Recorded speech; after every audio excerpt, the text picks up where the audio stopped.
RSS तरफ राष्ट्रीय नववर्ष पालन वर्ष प्रतिपदा उत्सव में महानगर परिक्रमा कला 5टी पथ संचलन। राष्ट्रीय स्वयंसेवक संघ भुवनेश्वर महानगर तरफ मंगलवार दिन राष्ट्रीय नववर्ष उत्सव अनुष्ठित हो जाइछि।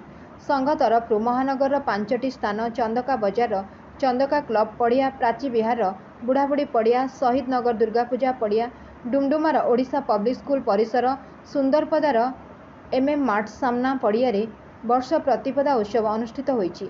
एही 5टी स्थान में 2000 ऊर्ध्व स्वयंसेवक मानकर विशाल पथ संचलन बाहरी भुवनेश्वर महानगर विभिन्न अंचल परिक्रमा करथिला। पूर्ण गणपैसरे वीरवाद्य बजाई स्वयंसेवक माने पथ संचलन में गला बेले पथ मध्य भव्य स्वागत संबर्धना करा जायथिला।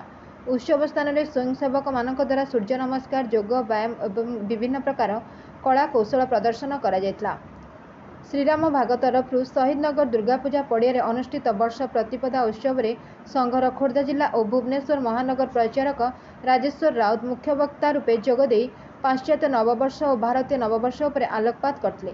शहीदनगर दुर्गापूजा पड़िया बाहर पथ संचलन शहीद स्पोर्टिंग, शहीद मार्केट, हाईस्कूल, इंफा पार्क, विष्णु मंदिर, पानीटांकी, शहीदनगर हाट दे उत्सव स्थान में पहुंचता। Bureau report, Ekamra news agency.